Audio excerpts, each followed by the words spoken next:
What is going on, everybody? Welcome into the teens of my 2022 NFL Deep Dive series, where today we're going to be revealing and previewing my 19th ranked Arizona Cardinals. Before we get started, if you could do me a huge favor, please just take a quick second to hit that like button down below. Really does help support my channel, and this video helps tell YouTube that you enjoy the video, that they should push this out to other NFL fans just like you. Would just take a second, it goes a long way, I'd really appreciate it.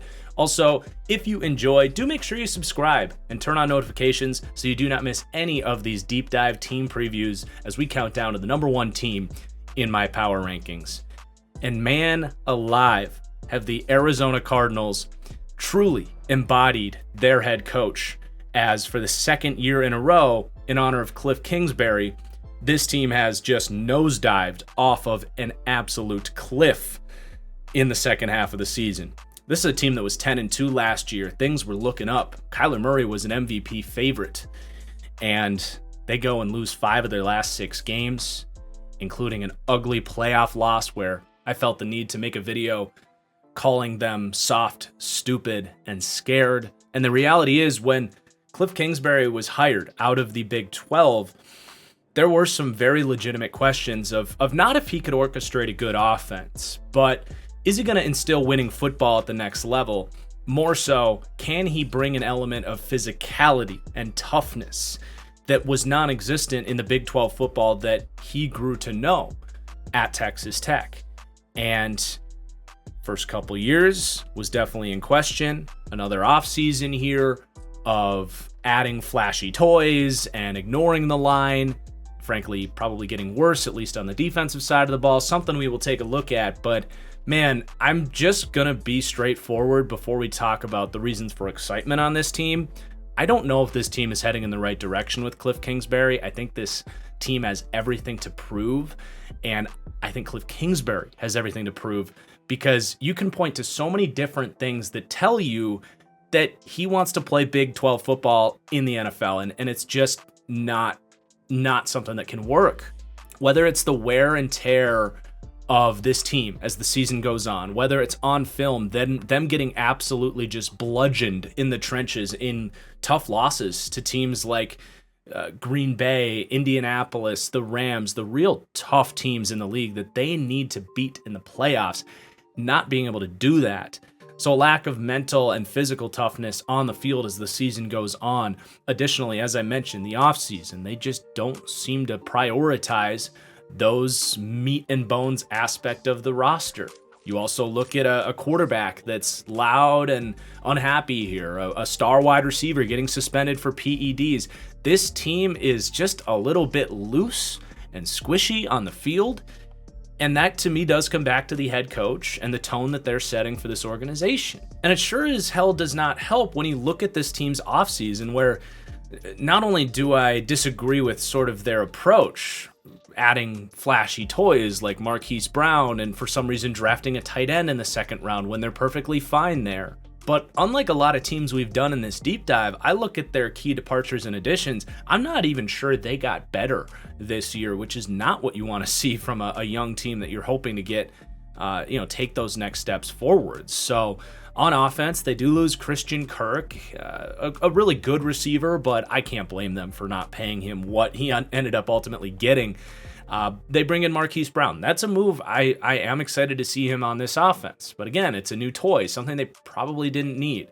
They will have DeAndre Hopkins suspended for 6 weeks. They also are letting Max Garcia, who gave them, I guess, adequate guard play last season, hoping to supplement that with Will Hernandez from New York. That's fine. They also lose Chase Edmonds. So sure, offensively, they might be a touch better or just the same, but really concerning when you look at the defense here, where they're losing 3 pieces on this defensive line. Jordan Phillips, who was probably their best interior piece, but was expensive and injured, so I get it. Corey Peters no longer here. And the big one, Chandler Jones, someone they couldn't afford really anymore. But their only answers to that, a group that was already not a strength for this team last year, are counting on J.J. Watt to stay healthy, which I love J.J. Watt, but that's a fool's errand at this point, and drafting Myjai Sanders and Cameron Thomas in the 3rd round. You also lose Jordan Hicks. You're hoping your first-round rookies can step up, and Robert Alford, who played about half of their snaps last year, was one of their better corners. They let him go, and we'll look at the secondary later. It's not exactly swimming in talent. So one of the few teams that I look at, and I definitely don't think it's easy to say that this team actually got better on paper, paired with some of the just, I guess, negative energy surrounding the way this team's season ended and how things are looking for Cliff Kingsbury. And I just don't have a particularly optimistic outlook for this team's season. And we'll take a look at their schedule. We'll go through all of this. And I certainly don't think they're like not going to compete for the playoffs or that they're absolutely going to suck or anything. 19th is a very respectable ranking. But man, you were hoping this team would be coming into this year ranking in the top 10, looking like a team that could push for the Super Bowl. And it's just going backwards a little bit here. So I felt the need to kind of open with that. This team just does kind of bother me in a lot of ways, and I think there are a lot of Cardinals fans that will share that sentiment. But that said, that does not mean this team has no chance or that there's not a lot of stuff here to get excited about. So in this video, we are going to take a deeper look at this coach and scheme setup, what they're going to look like on the field, and then we'll dive into the roster. We're going to rank the passing game, the run game, the pass defense, the run defense, and rank every position group, how they stack up against the rest of the league. And then we are going to wrap up by taking a look at this team's schedule and my win projections. So strap in.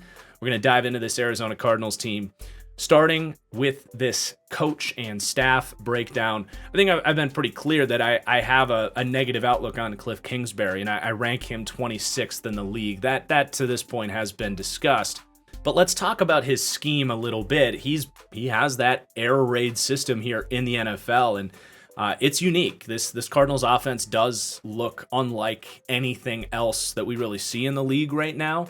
I mentioned a couple videos ago that more or less you've got 2 branches in the NFL right now. You have that Shanahan under center wide zone offense, and you have more of your typical modern pro spread. There is this little tail sticking out that is Cliff Kingsbury's unique air raid college style offense, and operated by Kyler Murray here. It is unique, and there's a lot of times where it works. He gets really creative in the run game, where I actually rank the Cardinals 8th in run game coaching. And how can you not when Kyler's your quarterback? But they do get really nifty with different read option stuff, speed option stuff as well, where you'll see Kyler sprinting out to the flat with an option to pitch it sometimes, not just to the running back, but to a guy like Rondale Moore or Christian Kirk last year.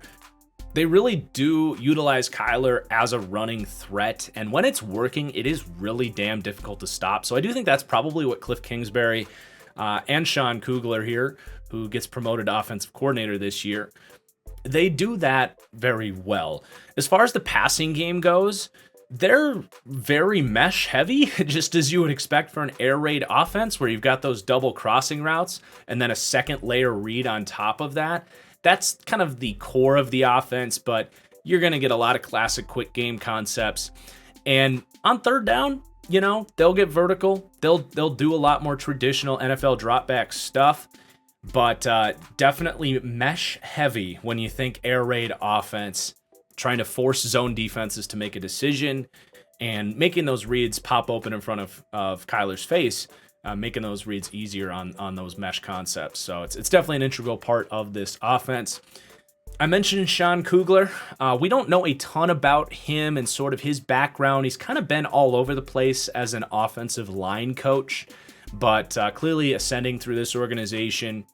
I would say he's done a pretty good job with an offensive line that this team doesn't really invest in. For the most part, these guys have developed and maybe overachieved. Guys like Kelvin Beachum and Justin Pugh coming back the last couple years.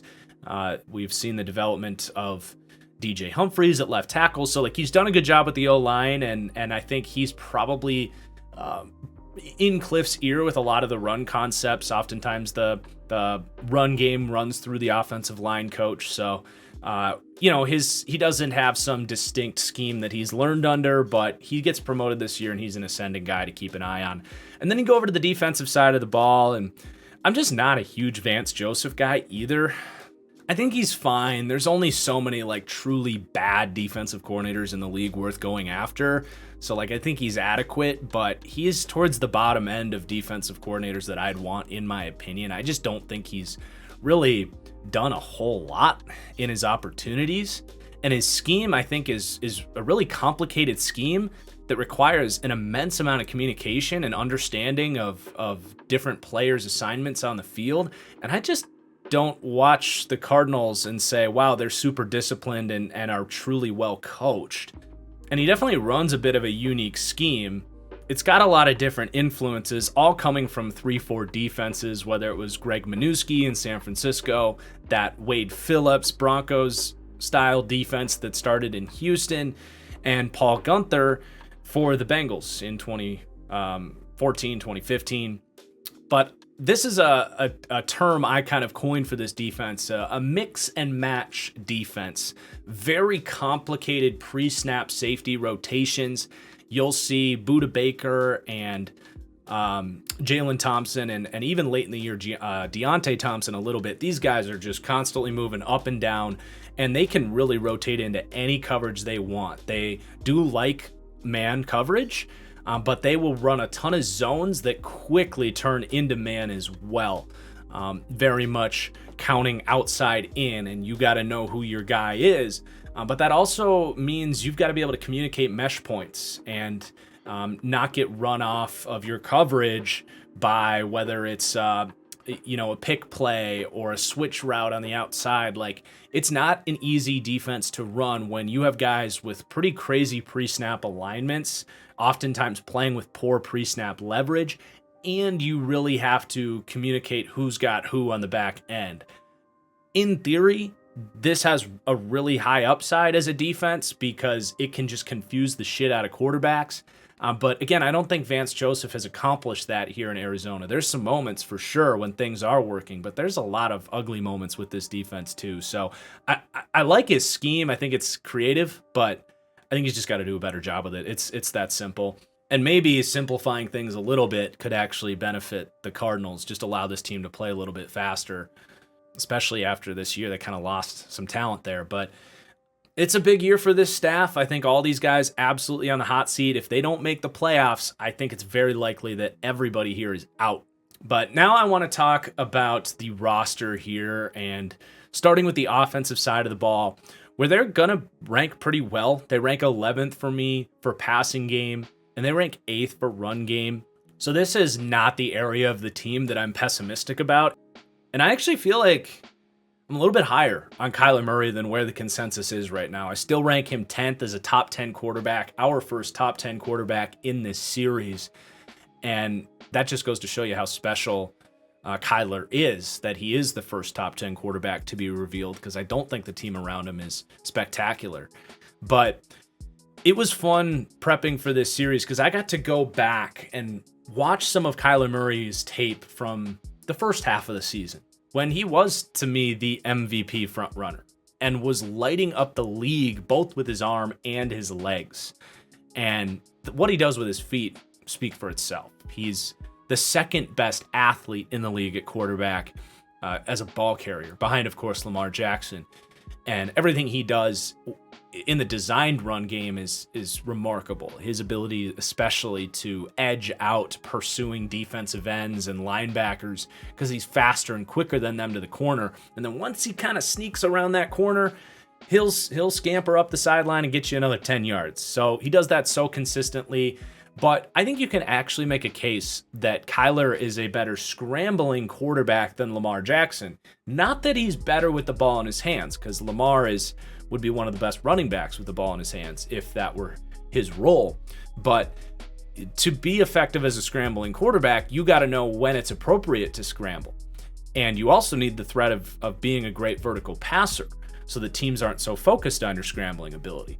So you pair those things together, where Kyler, I do think, has a better feel in the pocket and a better feel of when and where to scramble. I do think he's actually a little bit more annoying with his feet as a scrambler than Lamar. That's as a scrambler, not as a designed runner. But with his passing ability, it's just consistency with him, because there's weeks where the processing is on. He can get through his progressions and make really good mistake-free football, have really good mistake-free football for 4 quarters and look like the best quarterback in the league that week. But there's other weeks where he's 2 or 3 times not seeing a linebacker, not seeing a safety, and just having some boneheaded decisions with the football that just holds him back a little bit when you are comparing top 10 quarterbacks that are just a little bit more consistent with their processing and decision making. The other thing with Kyler is, again, relative to the other top franchise quarterbacks in the league, if you will, I do think his accuracy consistency is a bit off. He can drop some of the most beautiful balls, especially deep down the field, that you will see. He has an amazing natural arm and throws with a lot of touch. But whether it's him feeling rushed or his mechanics or his height, whatever it might be, there are a higher percentage amount of missed throws relative to other great quarterbacks in the league. But all of that said, I'm huge on Kyler Murray, and I do still see him as a top 10 quarterback, even though, you know, the playoff reactions have been just off the charts with these quarterbacks. I don't know if it's because Twitter's getting bigger or these games are amplified or what it is, but after last year's playoffs, it's Kyler Murray sucks, Aaron Rodgers sucks, and Josh Allen is the best quarterback in the NFL. It's like there's more than 2 games to look at here, guys. For the majority of last season, Kyler was awesome, and then gets injured a little bit, loses DeAndre Hopkins, the team starts spiraling, and it did get ugly, and those mistakes that he will make were amplified. So, he's not some elite quarterback yet. Elite means consistency to me, consistently dominant. And he's not consistently dominant. He's capable of week-to-week dominance, but it is a matter of continuing that development and confidence to get to that level. But our first top 10 quarterback here with Kyler Murray, and if this team makes the playoffs, it's going to be because of him. Let's be honest. Your backup's Colt McCoy, comfortable in this offense, played in the Big 12, knows the air raid, has stepped in and looked functional as a quality backup in the league. Kyler does get banged up, and if you miss him for 2 weeks, which seems relatively safe to assume, maybe you can steal one of those games with Colt McCoy. So I think it is a team that it matters to pay your backup a little bit more. Trace McSorley is also interesting as a runner. I think if Kyler did go down, you could maybe do a little bit of QB rotation and use Trace a little bit in some of your run packages. So there's your quarterback room, ranking 10th in the league. And then the Cardinals also ranked top 10 for me for weapons at 9th. And it is notable that if DeAndre Hopkins were not suspended for almost half the season, a 6-game suspension, they would probably be closer to 5. This is a really special group, and Hopkins is a big part of that. I think he is on the other side of 30 years old. He's trending downwards a little bit, but he's trending down from a year ago being the best wide receiver in the NFL. He has really nice athleticism for someone so big. He's not Julio Jones athlete or anything like that, but his acceleration, his quickness, his stop-start ability is real good. And you pair that with one of the more dominant ball winners, at least in the last decade. He's got that my ball bitch mentality. And for Kyler, who's not afraid to throw back shoulders and really push the ball downfield, it's such a weapon. And the other thing that really stands out to me about DeAndre Hopkins, and he does this better than some of the other top receivers, guys that play with other mobile quarterbacks, guys like Devontae Adams, Stephon Diggs, Tyreek Hill. DeAndre Hopkins, and I think this goes back to his time with Deshaun Watson, where I think he really developed this chemistry, and it picked right where it left off with Kyler. He is one of the best receivers in the NFL sensing when the quarterback is going to scramble and finding that opening. And he pops in front of Kyler's face so consistently in scramble drill, and his reaction time is so special. So it's something that doesn't get brought up enough, especially with the evolution of these quarterbacks being these great improvisers. That's another aspect of wide receiver play, to improvise just in the same way the quarterback does. The wide receiver's got to work with you too. So Hopkins is such a weapon for that. And I don't think it's a coincidence that when he got hurt at the end of last season, Kyler's play and his ability to make those plays out of structure went down. So without him, it hurts. Honestly, I think when they have him out there, they're like top 5. But you know for sure that he won't be out there for 6 games. It knocks him down, and they're probably more like the 20th group of weapons until he comes back. Because your wide receiver 2, who's going to have to step up and be your 1, is Marquise Brown now. And I'll just say this. I liked the trade more than a lot of people. This was a move that was heavily criticized. And for a good reason. I've talked about the lack of attention to line play and all that stuff. The problem for me is when you double dip this with getting a backup tight end and Trey McBride after you just extended Zach Ertz, that's when things get really bad. I actually see where Marquise Brown plugs in here and see where he can be worth that first round pick that you traded to get him. Someone that worked with Kyler Murray at Oklahoma, and these two went off. They were uncoverable.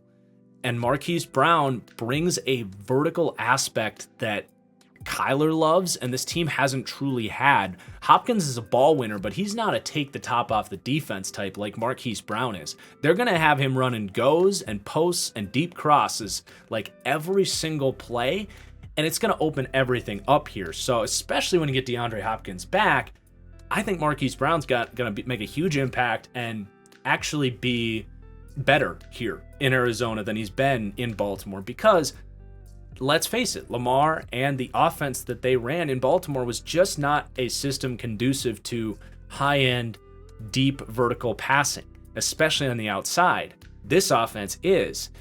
Now, Brown needs to clean up his drops, and you really hope he does. Maybe it's just a part of his game, but I don't hate this trade as much as a lot of people did. I don't think he can hold up as this team's number 1 wide receiver with DeAndre Hopkins out. And long term, I think they're going to need to find an answer for who that guy's going to be. But I totally see where he fits in here. And then before we talk about Rondale Moore, I will talk about AJ Green, because AJ Green is going to be this team's X wide receiver until DeAndre Hopkins comes back. He's going to be the guy running those sideline vertical route combinations, slants, goes, hitches, comebacks, ins and outs. That's your X wide receiver. And he started slow here in Arizona, but he actually was a little bit better than I think people realized. He's not DeAndre Hopkins. That's very clear, not at his age at least. But role-wise, he can do it. And I still think he's somewhere between an average and good starter. And especially once him and Kyler developed a little bit more of a rapport, of course, he kind of cost them the Green Bay game by not turning around for the football, didn't know it was coming his way. That was kind of a famous moment. But I do think he can kind of hold down the fort until Hopkins comes back. Honestly, I had kind of written him off as like a potential needs to retire kind of guy. But when I dove into the film again for this video, he was a little better than that. So he was a lot better than that. I understand why they brought him back, especially with the Hopkins suspension looming. He makes a ton of sense. And he's a backup as well and a 4th wide receiver, because Hopkins has been banged up as well. But then you have another interesting piece in Rondale Moore, 2nd rounder, who I really liked last year.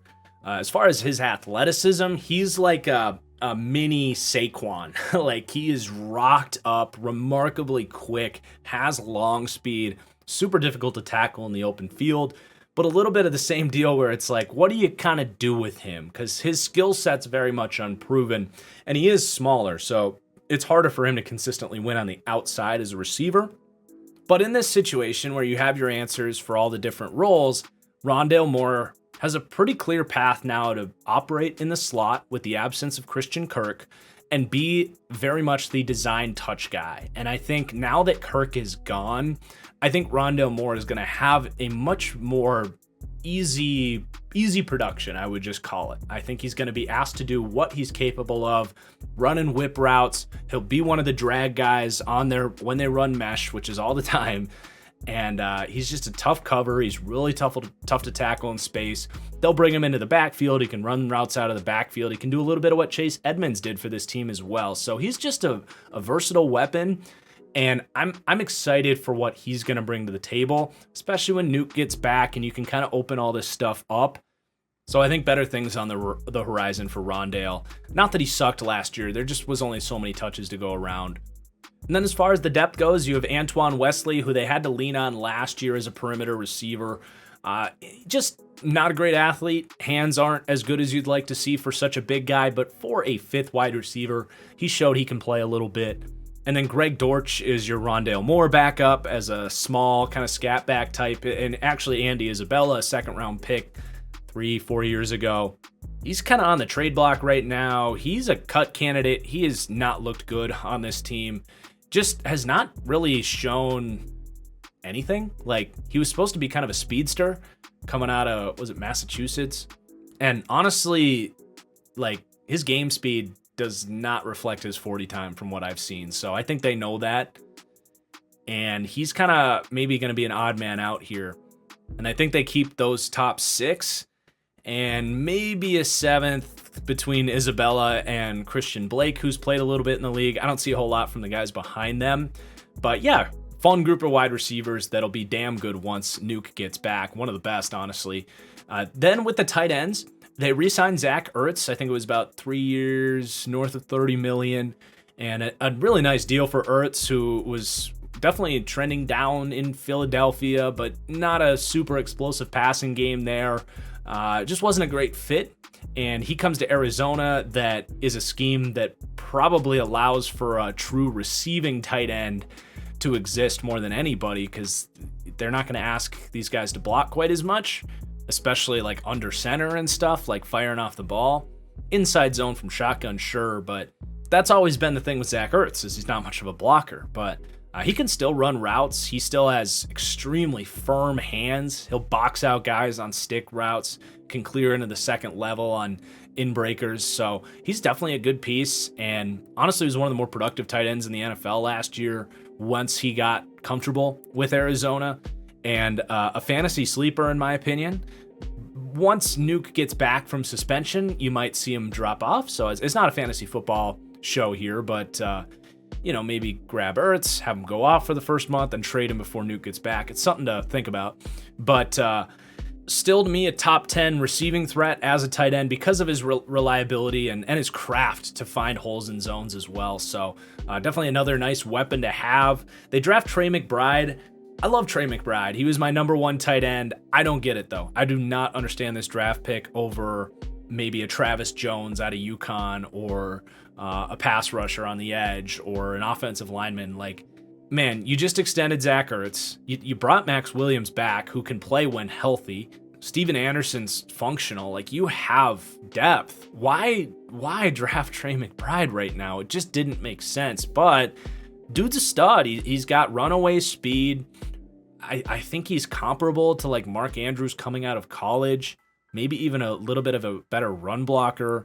Now, I'm not saying he's going to be Mark Andrews, but the skill set is all there for him to be a dominant ball winner, someone that can run away from linebackers and safeties, provide really good run after catch ability. And I think he's going to be a good inline blocker too. So, man, it's hard to fault it too much. I think he's a really good player. He was a top 50 player in this class for me. But what's he going to do for you this year, in a big year for this Cardinals team? Not a whole lot. I mentioned Max Williams. He's one of those classic, if only he could stay healthy types. He's genuinely been this is going to sound asinine, but like when he's played in the NFL, I think he's been roughly a top 10 tight end. Maybe not with modern day's depth, but over the course of the last 3 years, he's been really freaking good. Super hard to tackle after the catch, a mauler of a run blocker, good hands, and he just literally cannot stay healthy. It sucks.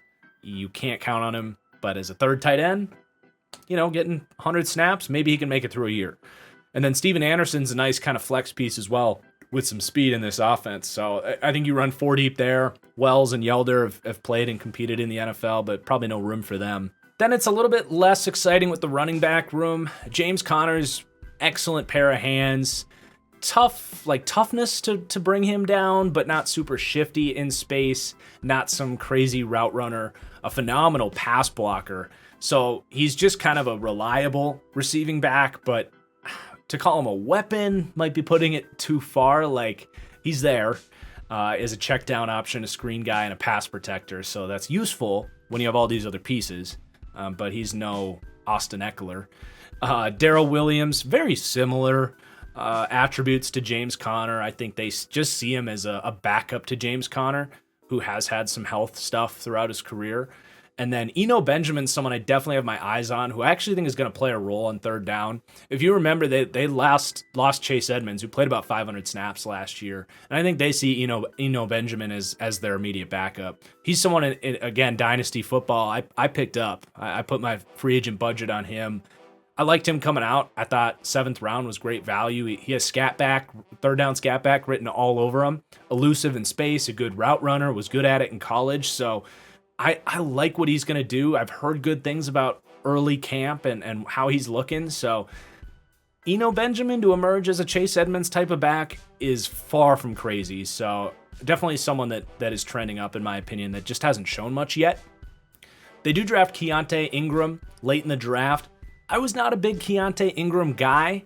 I thought he tried to play like Reggie Bush at USC, bouncing things outside, thinking he was this incredible athlete, where he's more built and should be looking to be more of a downhill runner, in my opinion. Really nice jump cut, upside in the receiving game, and just upside in general, but I don't know how much he's going to get out there.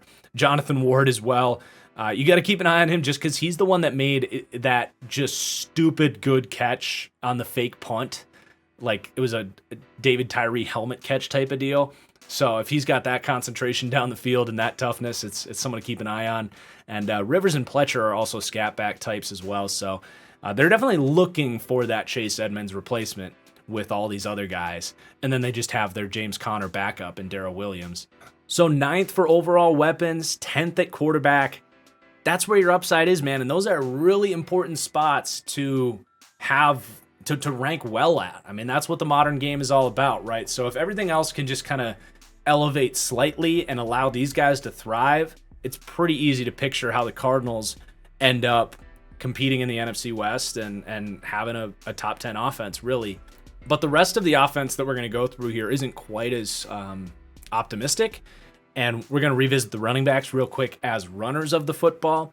So James Conner, to me, is ultra reliable, fights for tough yardage, is a touchdown machine for an offense that gets in the red zone consistently and has that threat of Kyler Murray on the keepers. Like, he can, if you give him a one-on-one with a linebacker and he needs 2 or 3 yards, he's one of the better backs in the league at fighting for that yard. I don't have any issues with James Conner other than I probably would not have paid him.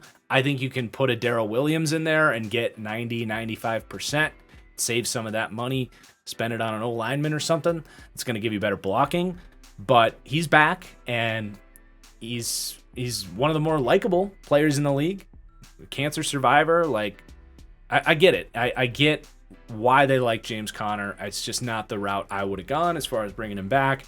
With him in charge and Darrell Williams behind him, who's just a diminished version of James Conner, they rank 27th. I just don't think you have a lot of explosiveness. You're not getting that home run potential from these guys.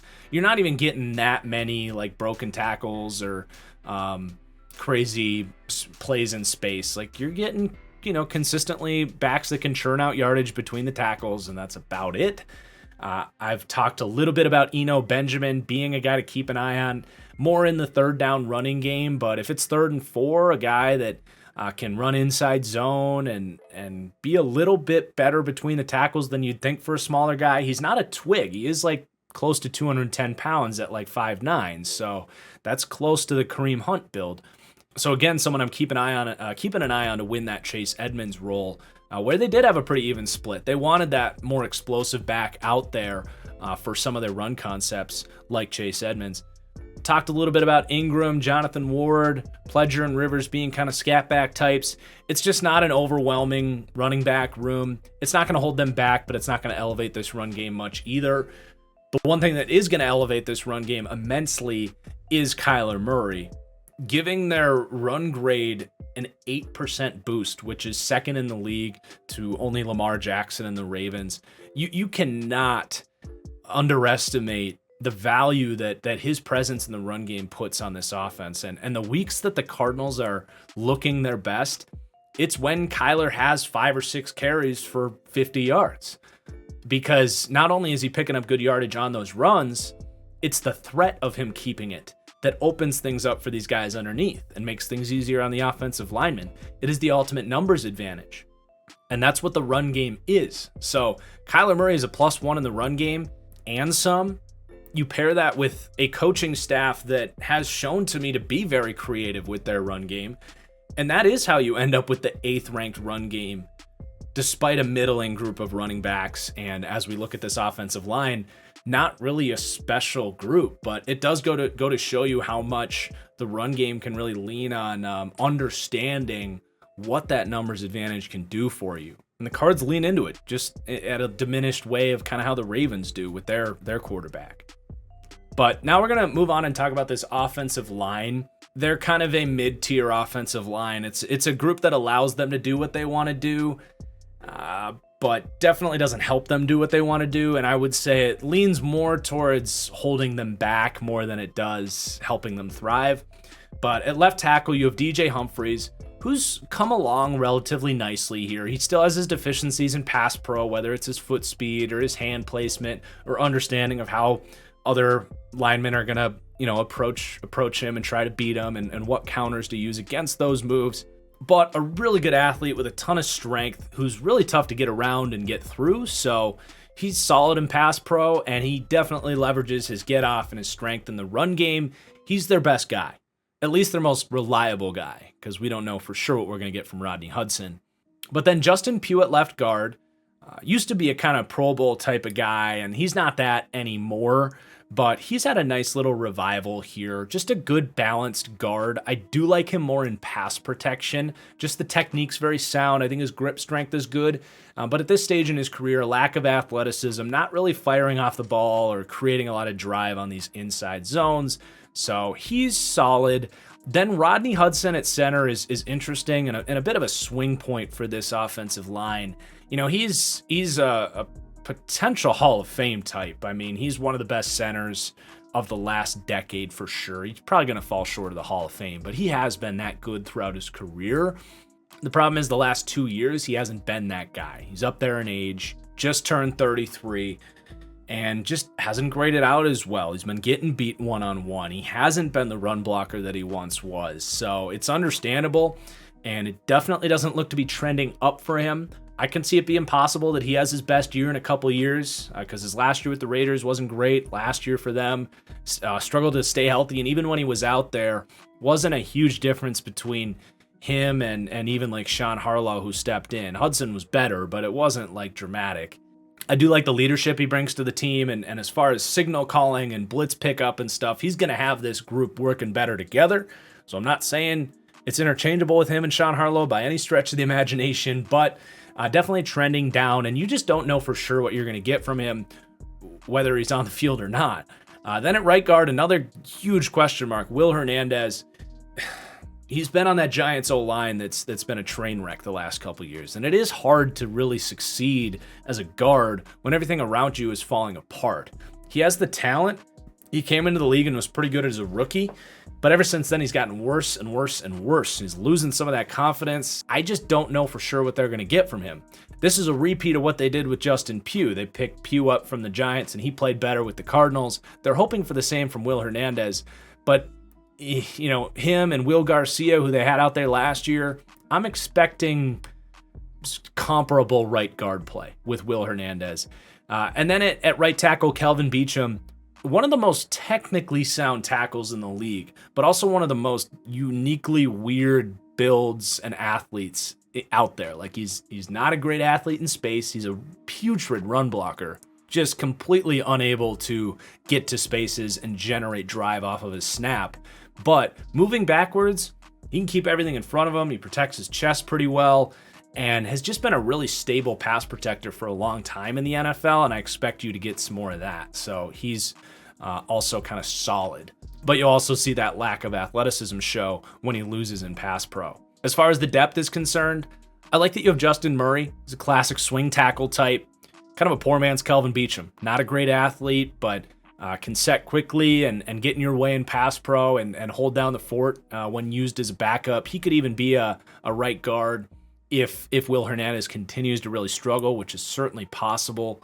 But man, he just can't move anybody in the run game. So I think it makes sense that he's a backup for them. You have Josh Jones, who was a third-round pick that a lot of people liked.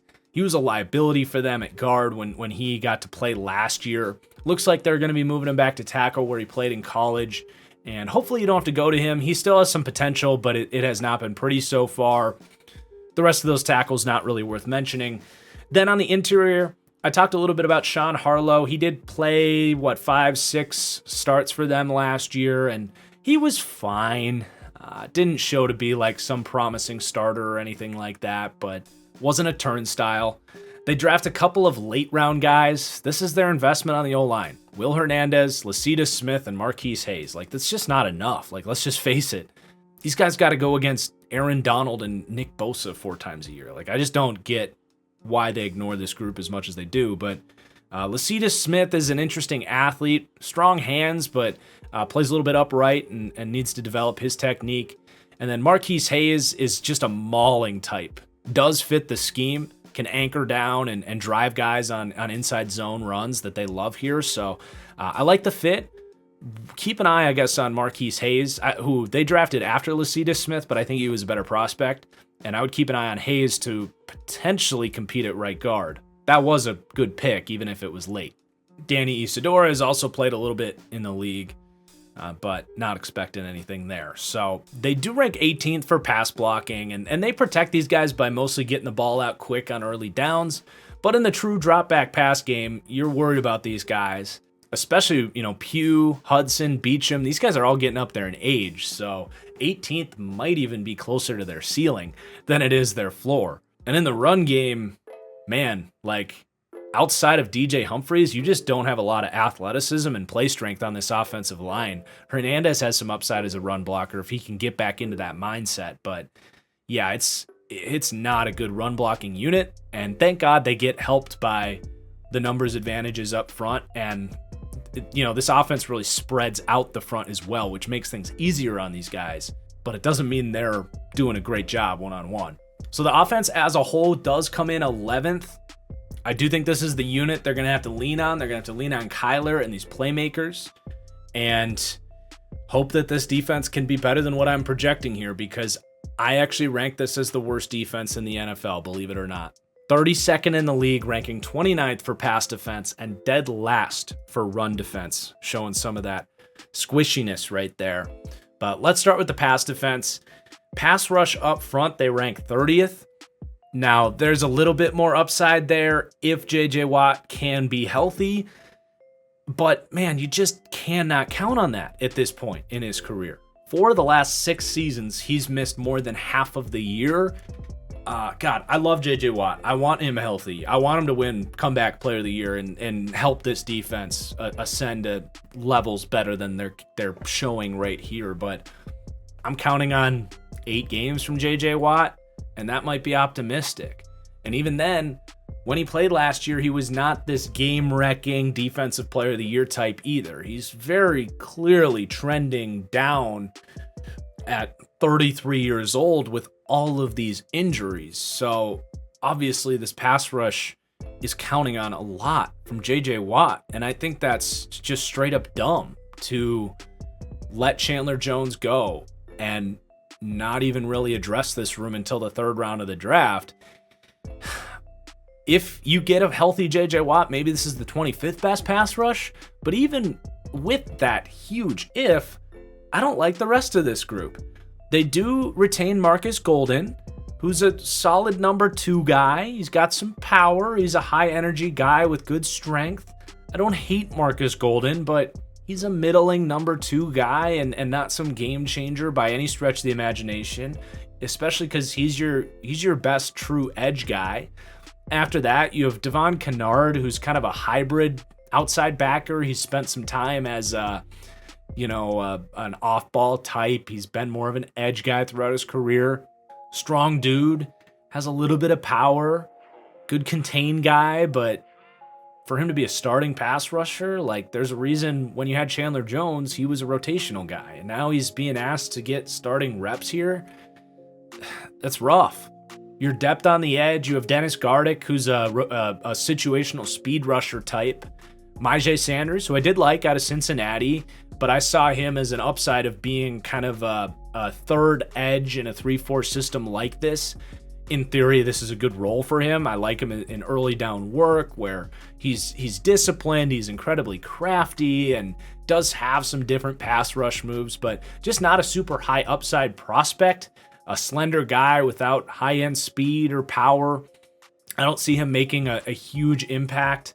Cameron Thomas, I thought, was way overdrafted. I had him as a late day 3 guy. Just no ounce of NFL athleticism to his game. Could be a decent early down 4 technique as a run defender, but I don't think he's going to be able to rush the passer at the next level. Hope he proves me wrong, but without that athleticism, I mean, he's very similar to like Zach Allen, who's had a hard time developing here, and even now he's not an impact. Maybe Thomas puts on weight and can be better as an interior defensive lineman. I suppose that could be a path for him to become a good NFL player, but you're not getting that in year 1. That's going to take time. Demukage, Jesse Lukita, 7th round young players. Like, this edge group stinks, man. It's one of the worst in the league. Marcus Golden's solid, and then you got pretty much nothing else.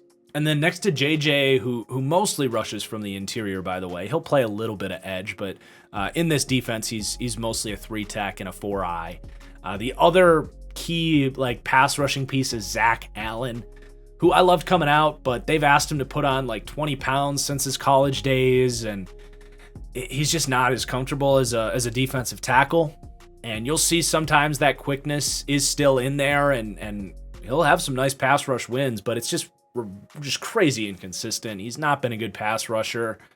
He should be like a third guy that you rotate around, but he might lead the team in pass rush snaps from the inside if JJ Watt can't stay healthy. Then you got Rashard Lawrence, who I like his first step, but he hasn't been able to translate it to NFL success as a pass rusher. Lecky Fotu's a nose tackle type who can't rush the passer. Kingsley Keke has some potential actually to make an impact on the interior here with a great opportunity, but there have been some off-field stuff for him. Green Bay let him go. Houston picked him up, and he didn't stick there, so he's not even a guarantee to really make the team. He's been kind of a washout the last year or so after looking like an interesting player for Green Bay, but maybe he can turn things around here. Matt Dickerson, Ledbetter, veteran types who have never accomplished anything, and an undersized guy, undrafted pickup in Manny Jones. So really, J.J. Watt and the concept of him giving you at least half a season is the reason this isn't the worst pass rush in the league. But pretty safe to say that if J.J. Watt gets injured, and that's a small if, this is the worst pass rush in the league. And that's a starting point for a unit on the back end that's really, really a concern as well. So I do like the young linebackers. I think this is a big year for these two first-round picks and high first-round picks. Isaiah Simmons, top 10. Zaven Collins wasn't he like 16? Both studs in college. Simmons was a safety in college, though, and he's been really learning the position. I liked what I saw from him last year. I think the growth was there. I think he's every week seems to embrace the physicality of the position a little bit more, seems to grasp it a little bit more in coverage every week. He can find himself out of position and still needs to improve on the, getting his head around, taking away things in zone and carrying receivers to the second level. It's all stuff that he's still in progress with, but he's not terrible at all that stuff, and his speed and length just make him such a weapon as a pass defender. So I think a big year for Isaiah Simmons. And then Zaven Collins, they didn't even play him last year. They drafted him so high, and then they played Zach Hicks, and they played frickin' Tanner Vallejo like 200 snaps last year. What are they doing? Zaven Collins looked to me like he could play when he was out there. They just didn't trust him for whatever reason. So he is very similar to me to something that Eric Kendricks does. Like, he just is so natural at, and I talked about Kendricks last episode, but just covering players, not grass, in zone coverage, and a safe risk taker, if you will. And he's not an elite athlete, but he's big, so he's a really nice pairing with Isaiah Simmons.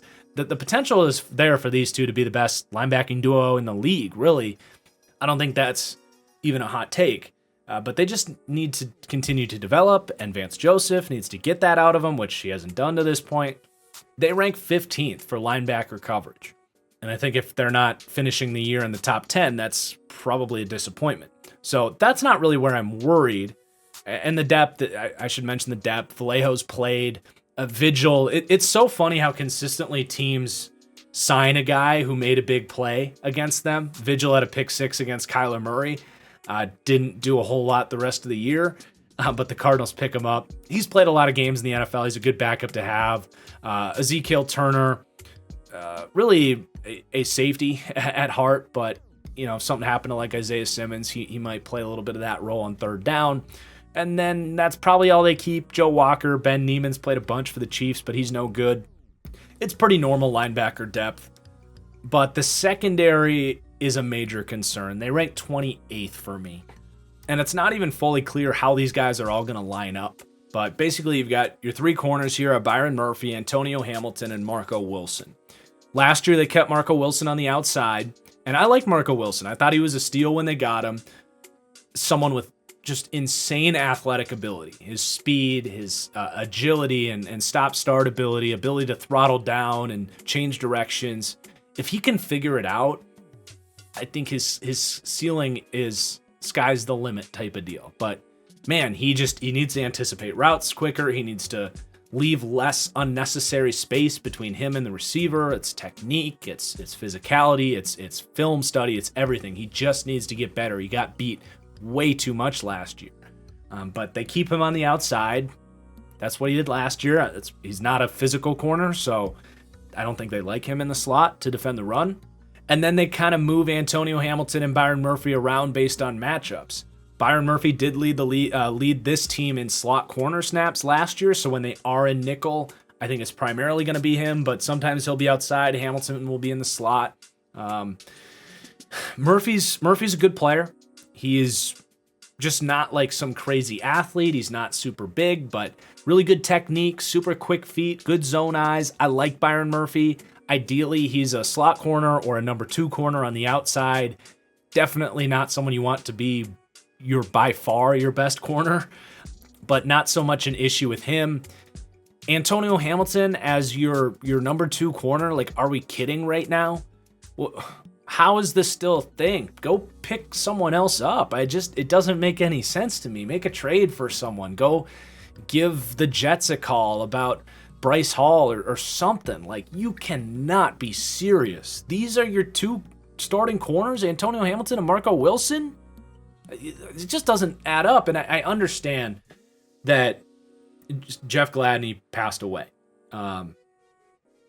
Obviously, rest in peace. Like, that threw a wrench in their game plan. But, and I don't even really want to go there just out of respect for someone that died. It's terrible. But, like, Jeff Gladney should not have been your plan. He was a 4th corner for the Chiefs. He is a guy that's had a hard time staying on the field. Like, and after that happened, like, let's just remove ourselves from that situation. After that happens, go do something. Go make a move. Go make some calls. Maybe they still will, and I really hope they do. But you cannot be, you've got to be kidding me. Antonio Hamilton and Marco Wilson?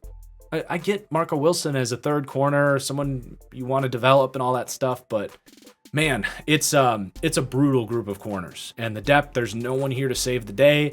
Breon Borders had a nice year for the Titans 2 years ago, but didn't really get out there for them last year. I don't think there's a whole lot there. Jace Whittaker has never done anything. Christian Matthews, a 7th round pick out of like Valdosta State. He's 25 years old. Size type of prospect. Josh Jackson sucks. Nate Brooks, like, I don't get how this is an NFL group of cornerbacks. It's a joke. Now, you do have a really nice safety duo. The safety duo is keeping them outside of being the last ranked group of, so the secondary here. Budda Baker's a rock star. He definitely grasps this scheme now, flies around the field, and really sticks in match coverage, and the ball production has started to be there a little bit more from him. I think the game is slowing down, and I get it a little bit more with Budda Baker, someone that I do think has had his issues in coverage in years past, but I do think he was really, really solid last year and elevates this group from the bottom, basically. And Jalen Thompson's really nice too. Underrated player. He was a supplemental draft pick. He has really underrated speed, and that first step acceleration to just break on stuff is beautiful. And the more and more he grasps the position and starts to see stuff better, I think he's actually trending up. So no complaints about this safety group. You even have Deontay Thompson, who was a good pick out of Alabama, but Jalen Thompson has been so good that he hasn't gotten those opportunities. But when he's been out there, per PFF, he's graded out all right on like 80 snaps and was a good player in college. So I think if given the opportunity to play more in this depleted secondary somewhere, I think he could do a lot of different stuff for you. Got Charles Washington, who's played a little bit for this team, backup type.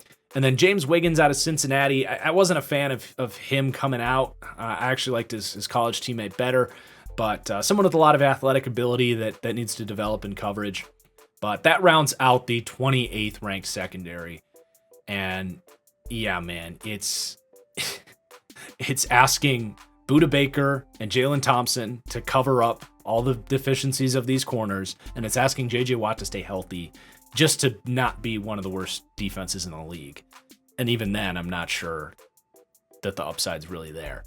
And from a run defense perspective, they actually rank dead last, and it's mostly to do with this squishy interior defensive line that, to me, is the worst in the league. Same thing with J.J. Watt. Like, would love it if he's out there. Really good run defending, 4-tech, 3-tech, gonna give it his all. Might even inspire the other guys to play better because of his presence. But same deal. You can't count on him to stay healthy, not as your focal point of the run defense here. Even then, like, how much are you going to use him on early downs? Don't you want to keep him healthy to help your pass rush? I don't see him being a consistent impact for this run defense. And then you go beyond that, it's Rashard Lawrence, who I kind of like, but unproven as a full-time nose tackle type. I do think he's trending up, and I'm not going to totally trash him, but to count on him is questionable. You got Zach Allen, who's one of the worst run-defending interior starters in the entire league. Again, someone that was a college edge rusher that they've asked to beef up and do something that he's not comfortable with. He gets just blown off the ball, struggles to get off blocks. So beyond that, you got Leki Fotu in year 2. Definitely capable of taking a step up, but he's more of a nose tackle type. Just kind of a space eater, not someone that's changing lanes quickly and getting off blocks all that well. Kingsley Kiki is undersized and never been a great run defender. And then it's just a bunch of journeymen / undrafted free agent types. It's brutal up front. When you talk about this team being squishy and matchup dependent, there's teams that are going to look at this D-line and say, great, we're running dive, duo, inside zone all day. Power all day. And good luck stopping us. And it's what the Colts did when COVID depleted their team. It's what the Packers did. And there was only so much they could do. It's a problem, and I don't understand the roster building of this front.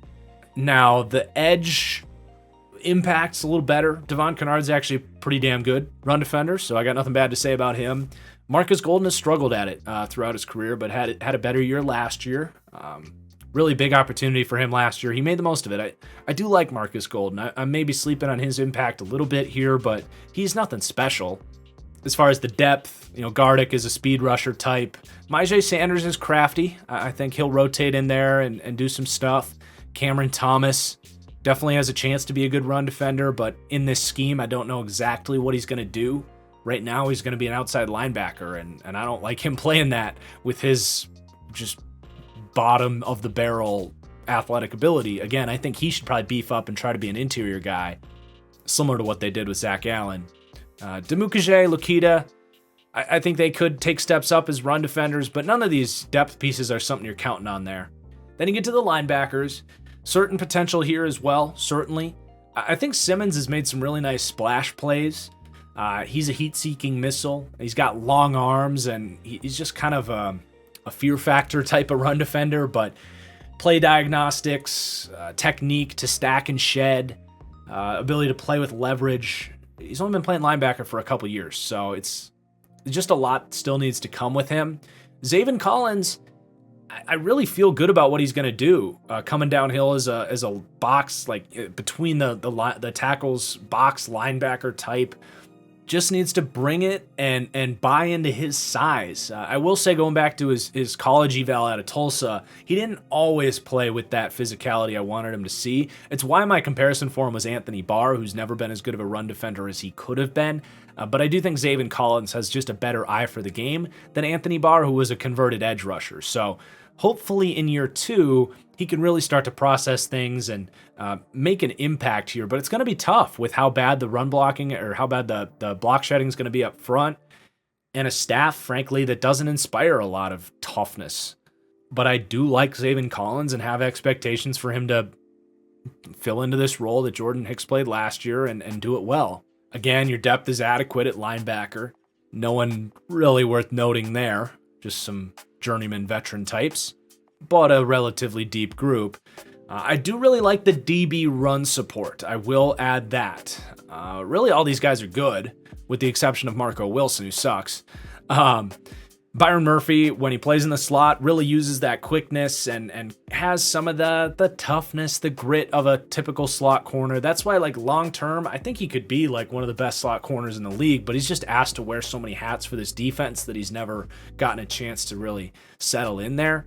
And then again, sometimes it'll be Antonio Hamilton moved into the slot, and he is that sort of tough veteran guy that's doing everything he can to earn every opportunity, so it's commendable. And he definitely made some good plays against the run last year. And then you pair that with Budda Baker, Jalen Thompson, maybe the fastest closing speed / sure tackling group of safeties in the league. These guys fly downhill. It stands out with Budda Baker, but if you really watch Jalen Thompson, he's got that same ability to just trigger and close space quickly. So they really help things out here. That's honestly where Budda Baker started to make a name for himself as one of the best safeties in the league. Was he literally looks like a bullet shot out of a gun from any sort of free safety position or a split safety alignment. If you have a knock on those guys, it's that neither are the biggest dudes. Like, neither of them are Harrison Smith or Derwin James. Like, they're not they're not dime linebacker types that can actually shed blocks and all that stuff. But when they get to play in space, they'll delete that space really quickly. So that's one of the better traits of this defense entirely. But not enough with DB run support only getting 10% to make up for, a poorly coached group, especially in the physical element of the game. A young linebacking duo that needs to grow, and to me, the thinnest, softest group of interior guys in the league, which puts them as the worst run defense in the league and ultimately makes them the worst defense in the league. And I'm very curious where you guys come in on that. Do you think I'm right? Like, someone's got to rank last, right? And I look at this Cardinals team and I'm horribly worried about this defense, especially for a team that's gotten pretty soft. So do definitely let me know if you think another team should be ranking lower than them for defense. So the question is going to be, can this offense, can Kyler Murray, their special teams, they rank in the middle, by the way, 13th. Good kicker, good punter, no concerns there. But ultimately, like, can Kyler Murray and this offense carry this team? And can J.J. Watt stay healthy and these linebackers get better enough for this to be the 25th best defense with a top 10 offense? Like, that's probably best case scenario, and you're still having a hard time compete in the NFC West. That's going to have the Niners and the Rams ahead of them. Wild card certainly in play, and let's talk about the schedule now and how realistic that might be. Vegas has them as a 8.5 over-under, very close to where we had the Vikings last episode. but a much more difficult schedule here. Of course, their division is tough just to begin with, but they also drew the AFC West. So these Western teams, the amount of good games we're gonna get between these guys, other than the Seahawks, the Cardinals are the first team that we've revealed of all of the Western divisions, and that those guys play each other. So they have really tough divisional games. They're gonna have a hard time beating the Niners twice, beating the Rams twice, but they also got to play the Chargers, the Raiders, the Chiefs, and the Broncos. That's freaking tough.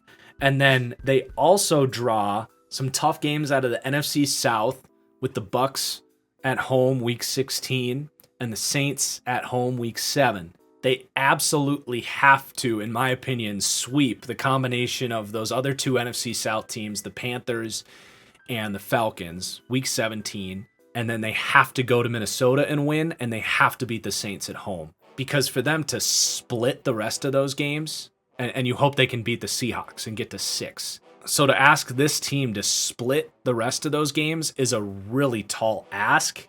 And even to win in Seattle is no given. So sometimes you just get dealt a bad hand, and it's going to be freaking tough, man. I think they can do it. It's certainly possible, but also a team that has seemed to kind of sputter when things go wrong. You got to start with KC, at the Raiders, and at home against the Rams, who have had your number. If this team starts 3-0, are things going to get out of control? Are they going to be able to rally and go to Carolina and win against a really good defense that can get after them? I'm definitely not betting on the Cardinals. I don't want to bet against Kyler Murray. I do think he's a special talent. But gosh, it's tough to be too optimistic about this team. I hope I wasn't overly negative, Cardinals fans, and I hope that you guys kind of share some of this, agree with some of my pessimism about their outlook for this year. Yeah, that's all I got. I really hope you guys enjoyed. Make sure you hit that like button for me. Drop your comments down below what you think, and we'll see you for the next deep dive in a few more days. Peace out.